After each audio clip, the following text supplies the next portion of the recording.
हो गया? नमस्कार भैया बहनों, आज हम कक्षा 6 सामाजिक व राजनीतिक विज्ञान पुस्तक का अध्याय 1 विविधता की समझ, इसमें हमने पिछले वीडियो में अध्याय की शुरुआत की थी, विविधता का अर्थ समझा था और हमें विविधता को किस तरीके से समझना है उसके बारे में चर्चा की थी। फिर एक प्रसंग देखा था समीर का, जो 2 समीर नामक दोस्त थे उनके बारे में हमने समझा था, उनमें अंतर पता किया था और वो अंतर किस किस क्षेत्र में थे उनके बारे में जानकारी की थी। आज उससे आगे हम पढ़ेंगे और सबसे पहले देखेंगे भारत में विविधता। हमारे जो देश है भारत, इसमें विविधता किन किन रूपों में पाई जाती है। अब आप सोचेंगे कि विविधता से हमारे अंदर, स्वयं के अंदर क्या क्या तात्पर्य आते हैं। अब उदाहरण के लिए हम देखते हैं, जैसे आपसे ही पूछा जाए कि प्रार्थना यदि हम करेंगे तो प्रार्थना में विविधता कैसे देखने को मिलती है। अब आपसे पूछे प्रार्थना या इबादत करने के प्रकार बताइए कि किस किस प्रकार से भारत में इबादत की जाती है, प्रार्थना की जाती है। तो सबसे पहले जैसे उदाहरण के लिए मैं बताता हूं कि हिंदू धर्म में भक्ति करते हैं, तो भक्ति के द्वारा प्रार्थना या इबादत की जाती है। अब आप 2 तरीके और सोचिए कि क्या हो सकते हैं इसके अलावा। देखते हैं आगे हम कि भक्ति के अलावा 2 तरीके यदि हो सकते हैं, तो जैसे मुसलमान लोग हैं ये नमाज पढ़ते हैं, इबादत करते हैं खुदा की। सिख धर्म वाले हैं वो गुरबानी का गायन करते हैं।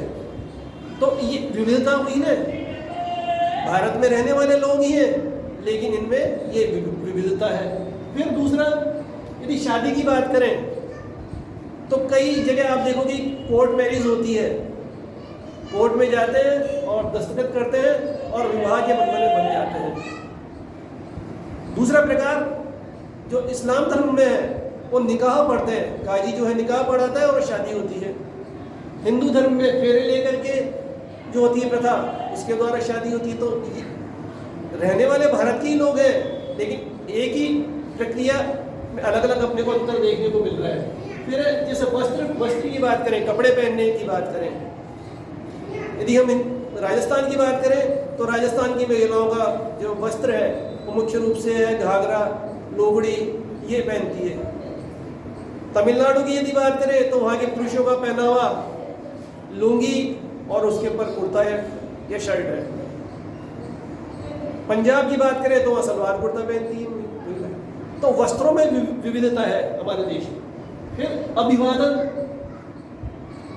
जो नमस्कार करते हैं, नमस्कार किया जाता है। इस्लाम धर्म में जो है मुसलमान लोग अपने देश में रहने वाले वो सलाम करते हैं, सलाम वालेकुम करते हैं। सिख धर्म वाले सत श्री अकाल कहते हैं।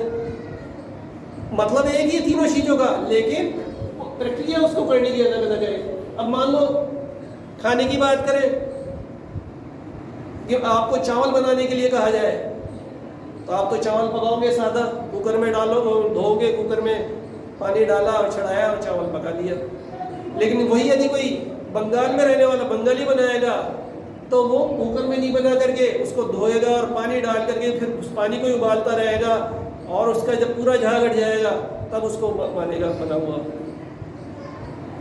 मुसलमान लोग चावल में मांस वगैरह डाल के फिर बिरयानी बनाते हैं।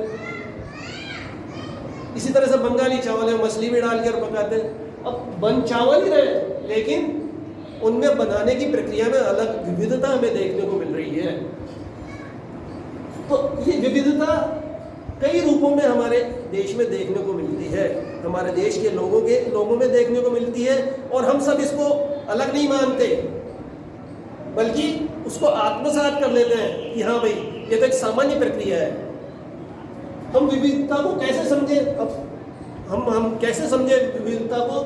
जैसे पहले के समय में जो यात्राएं की जाती थी तो यात्राओं के लिए आज की जैसे कोई रेलगाड़ी, हवाई जहाज और बसें वगैरह ये नहीं थी, लोग वक्त पैदल ही यात्रा करते थे। और एक स्थान से दूसरे स्थान पर आते जाते थे। ये तो आज के बाद में चरणबद्ध प्रक्रिया, विकास की प्रक्रिया शुरू हुई। तो लोग बाग यात्रा करते थे किस लिए? एक तो व्यापार के लिए, कि व्यापार करना साहब, व्यापारी जो होते थे एक स्थान से दूसरे स्थान पर व्यापार के लिए यात्राएं करते थे। दूसरे धार्मिक यात्राएं की जाती थी धर्म के लिए। तीसरा जो बेरोजगार यदि हो जाते थे लोग तो और कहीं रोजगार मिल जाएगा इसलिए यात्रा करते थे और वहाँ जा कर के रहने लग जाते थे। तो यात्रा, कहीं अकाल पड़ गया, महामारी आ गई तो वो स्थान छोड़ करके दूसरे स्थान पर जाकर के रहते थे और वहाँ निवास करते थे। अब वहाँ जो नए स्थान पर जाते थे तो वहाँ पर जाकर के वो नई जगह पर रहते और जो अपने साथ अपनी संस्कृति को ले जाते, अपने खान पान, वेशभूषा, पहनावा और बोलचाल, इस चीज़ को ले जाते। तो वो नई जगह पर जाकर जब रहते तो वहाँ के लोगों से वो मिलते जुलते और उनमें आपस में घुल मिल जाते थे। तो दो लोगों की संस्कृति, पहनावा, खान पान, वेशभूषा ये आपस में मिलता और वो इसका विरोध नहीं करते बल्कि उसको एक सामान्य रूप से लेते और दोनों की संस्कृति एक साथ मिल जाती। प्रवास में परिवर्तन हमने पढ़ लिया कि प्रवास करते तो फिर किस तरह से हमारे अंदर परिवर्तन आता। अब कहीं क्या होता, भौगोलिक स्थितियां भी जिम्मेदार होती है। जैसे भौगोलिक स्थितियां मतलब जैसे कोई रहता है पर्वतों पर, पहाड़ी इलाका है, कोई वहाँ रहता है और कोई रहता है समुद्र तट के पास, ठीक है, कोई रहता है रेगिस्तान में और कोई रहता है मैदान में। तो ये विविधता भी देखने को मिलती है क्योंकि भौगोलिक अंतर है। भारत में कहीं पहाड़ है, कहीं मैदान है, कहीं रेगिस्तान है, कहीं समुद्र तट है, तो ये अंतर है। कहीं पठारी इलाका है, तो ये भौगोलिक यानी जमीन से संबंधित अंतर है। तो ये जो जमीन से संबंधित अंतर है ये वहाँ रहने वाले लोगों के पहनावे में, व्यापार में, रोजगार में, खान पान में, इनमें अंतर ला देता है। तो ये भौगोलिक स्थितियाँ भी लोगों में अलग अलग प्रकार ला देती है। अब हम देखेंगे कि ये इनमें कैसे सामंजस्य स्थापित करते हैं। तो इसके लिए हम क्या करेंगे, भारत के ही 2 राज्यों के बारे में, वहाँ के लोगों के रहने के बारे में और वहाँ आज कैसे परिवर्तन आया इस बारे में देखेंगे। तो 2 हम राज्य के बारे में हम जानेंगे, एक तो केरल और दूसरा लद्दाख। तो ये मानचित्र में इनकी स्थितियां देखेंगे केरल और लद्दाख की।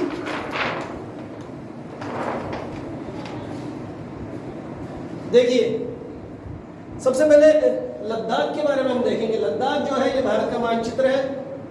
मानचित्र में मान लो यदि हम मध्य में है तो इसके ऊपर उत्तर दिशा होती है, नीचे दक्षिण सीधे हाथ की ओर, पूर्व और बाएं हाथ की ओर पश्चिम। तो ये भारत का मानचित्र है।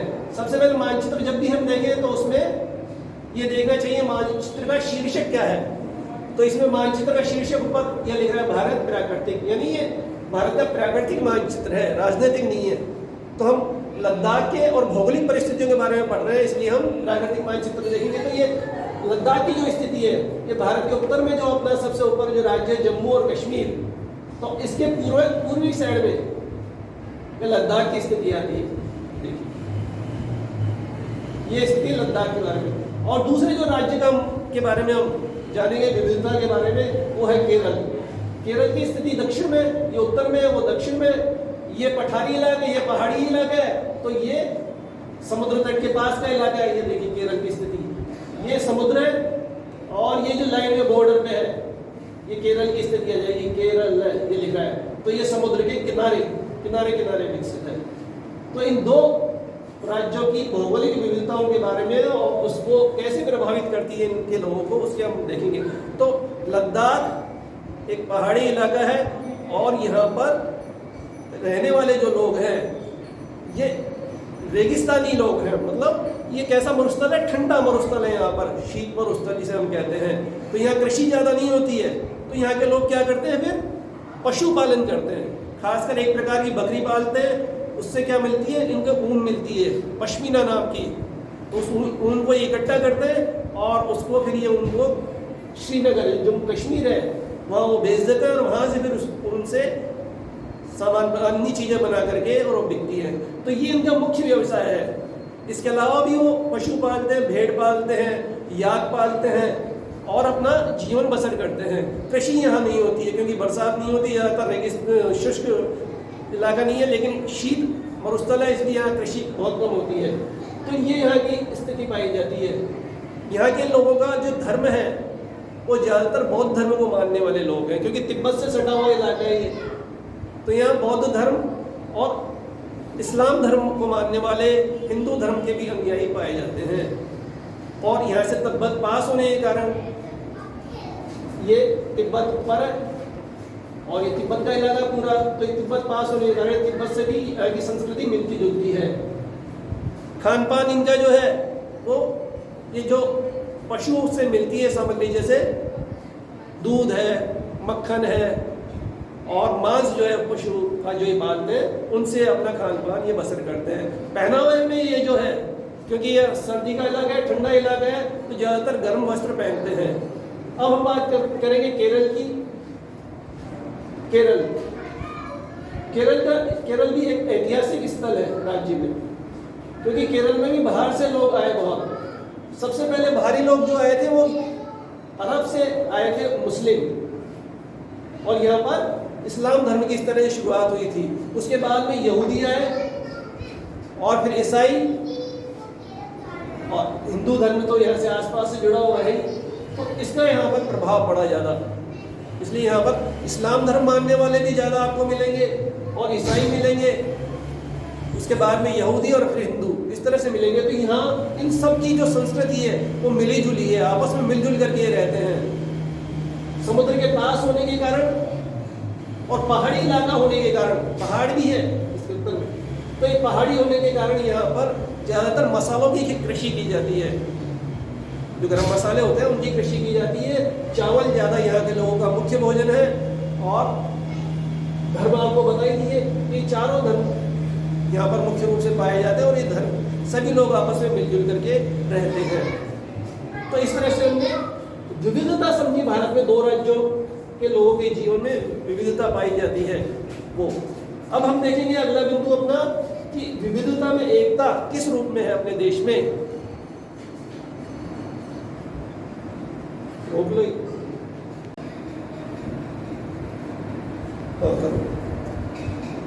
तो इस तरह से हमने भारत में कई प्रकार की विविधता या अनेकता देखी, लेकिन जो विविधता और अनेकता है ये भारत की कमजोरी नहीं है अपने देश की, बल्कि एक ताकत है।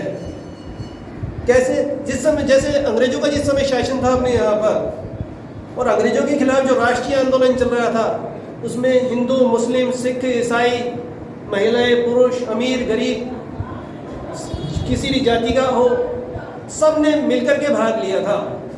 तो इतने सारे जो विविधताएं थी, अनेकताएं थी, लेकिन वो अनेकताएं अपने राष्ट्रीय आंदोलन में आड़े नहीं आई, अंग्रेजों का विरोध करने में आड़े नहीं आई, बल्कि सब ने मिलजुल करके और राष्ट्रीय आंदोलन में भाग लिया। तो उसी समय हमारे अंदर, हमारे देश के अंदर अनेकता में एकता के बीज जो थे उसी समय बो दिए गए थे एक तरह से।